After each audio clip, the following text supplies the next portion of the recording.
Hello प्यारे बच्चों, इस वीडियो में हम गणित कक्षा 10 NCERT बुक है जिसमें अध्याय 6 है त्रिभुज, ट्रायंगल और प्रश्नावली 6.2 का प्रश्न संख्या 1 और 2। इस वीडियो में हम प्रश्न को देखेंगे। तो आइए हम प्रश्नों को देखते हैं। प्रश्न संख्या 1 क्या कह रहा है कि प्रश्नावली 6.2 का आकृति 6.17 ये फिगर है हमारा कराया, और नंबर 2 में DE यानी ये नंबर 1 वाला फिगर है और ये नंबर 2 का है। तो इस तरह से हम देखेंगे नंबर 1 और नंबर 2 में ये नंबर 1 फिगर है और ये नंबर 2 है। यहाँ पर एक त्रिभुज दिया गया है। ये त्रिभुज है हमारा करा ABC। यहाँ A है, यहाँ B है और यहाँ C है। आगे आ जाएंगे तो ये ऊपर वाला मान 1.5 है सेंटीमीटर, ये 3 है और ये हमारा 1 सेंटीमीटर है। अब आगे ये मान हमसे पूछ रहा है। फिर आगे दे दिया है इसी तरह से नंबर 2 वाले में यहाँ पर 7.2 है और यहाँ पर गैप है यानी इसका मान निकालना है। 1.8 है और 5.4 सेंटीमीटर है। इसमें भी A है, B और यहाँ पर C, D है और E है। तो आइए पहले नंबर 1 में चलते हैं। तो पहला नंबर क्या दिया है इसमें, अगर ये कह रहा है पैरेलल है तो हमें EC, पहले वाले में E से लेके C यहाँ तक की दूरी निकालनी है और नंबर 2 में A से लेकर D तक की दूरी निकालनी है। तो प्रमेय हमने पीछे पाया था कि अगर ये हमारा प्रमेय है, मान लीजिए A हो गया, B ये C, अगर इसके समांतर यहाँ रेखा खींचते हैं DE, यानी अगर BC समांतर होगा DE के तो इतनी लंबाई बटे इतनी लंबाई यानी AD अपान DB, और ये बराबर होगा AE अपान EC होता है। और AD अपान पूरी की दूरी भी होती है, लेकिन हमें इसी से निकालना है। तो यहाँ पर आ जाएंगे तो यहाँ पर का जो मान दिया है उसने 1.5 दे दिया है और ये वाला मान हमारा 3 दिया है। ये मान हमारा 1 सेंटीमीटर है और ये मान हमसे पूछ रहा है। अब इसी में हम मान रखेंगे तो हमारा मान में क्या मिलेगा कि AD, A से लेकर D तक 1.5 है तो 1.5 हो जाएगा। फिर DB, तो DB का मान 3 है तो 3 रख देंगे। फिर बराबर AE का मान 1 है तो 1 रखेंगे और EC हमें निकालना है तो इसी ऐसे छोड़ देंगे। अब यहाँ 0 हटाएंगे तो 0 लगाएंगे। 15 1 15, 15 दूना 30, तिर्यक गुणा हो जाएगा तो EC बराबर 2 1 2 बन जाएगा। EC बराबर हमें मिल जाएगा 2 1 2 सेंटीमीटर और यही हमारा पहले वाले का आंसर बन जाएगा। इसी तरह से अब हम दूसरे में आते हैं। तो दूसरे में भी हमारा एक त्रिभुज बना हुआ है और इसमें भी कह रहा है कि इसके समांतर ये रेखा है, इसका मतलब AD, यहाँ आ जाएंगे तो AD अपान DB और ये बराबर AE अपान नीचे आ जाएंगे EC। अब AD का मान हमें ज्ञात करना है तो AD हम छोड़ देंगे और DB का मान 7.2, AE का मान 1.8 और EC का मान 5.4 है।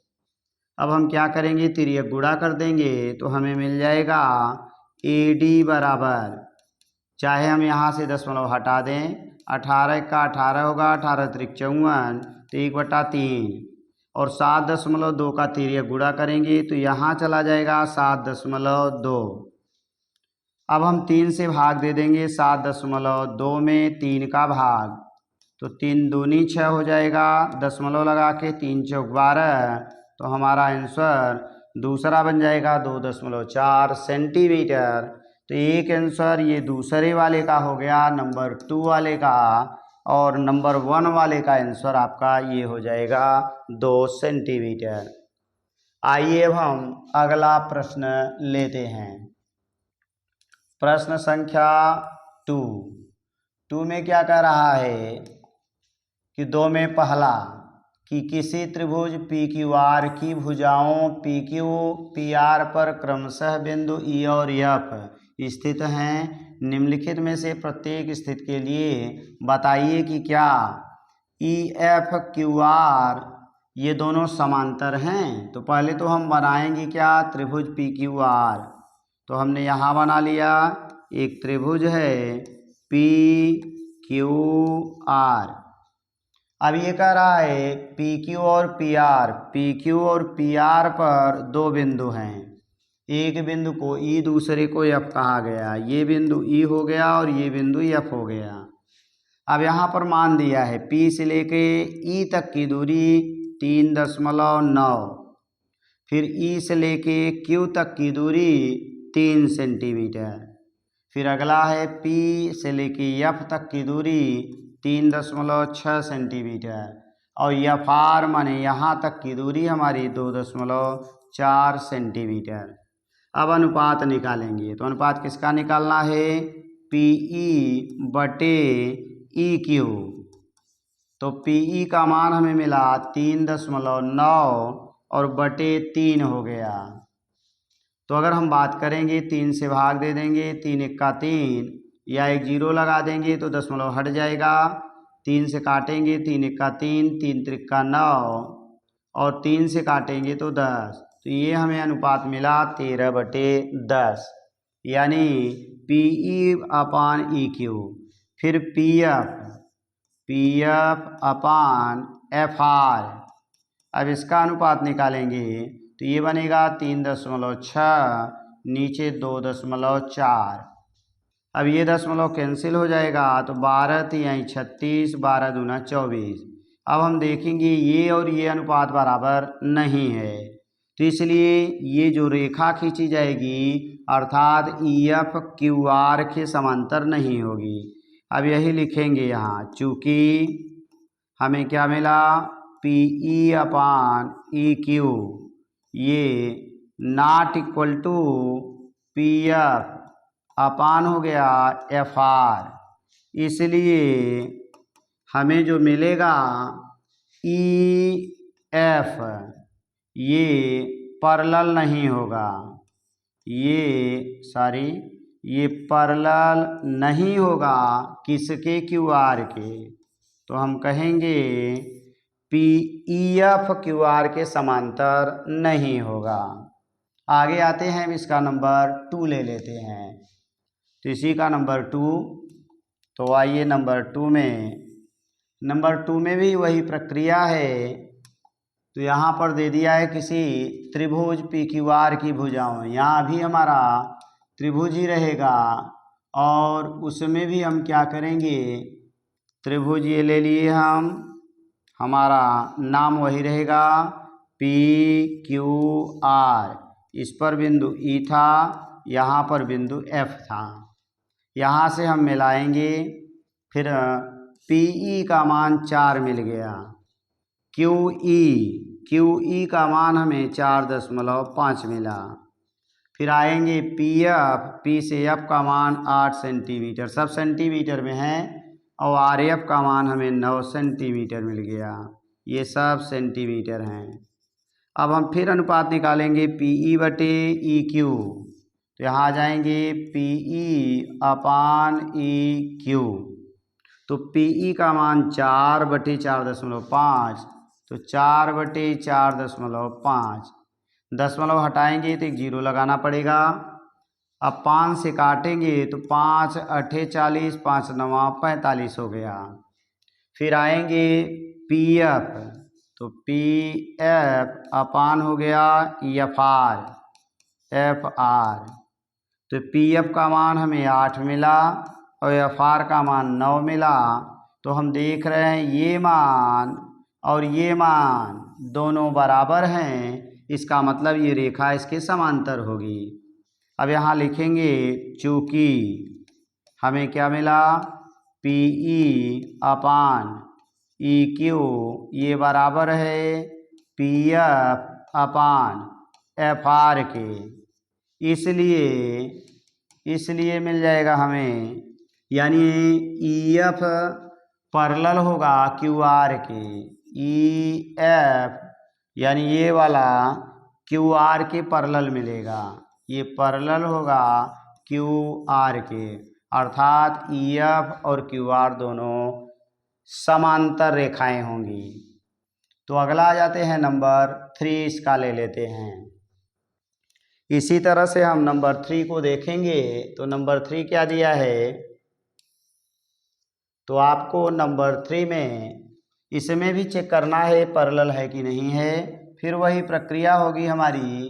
तो सबसे पहला काम होगा हम त्रिभुज बनाएंगे और त्रिभुज बना करके और चेक करेंगे। ये हमारा त्रिभुज हो गया, इसमें P मिला, Q मिला, R मिला, यहाँ पर आपने E और F पाया था। यहाँ आ जाएंगे PQ माने पूरी दूरी दे दिया है। अब ये पूरी दूरी है 1.28।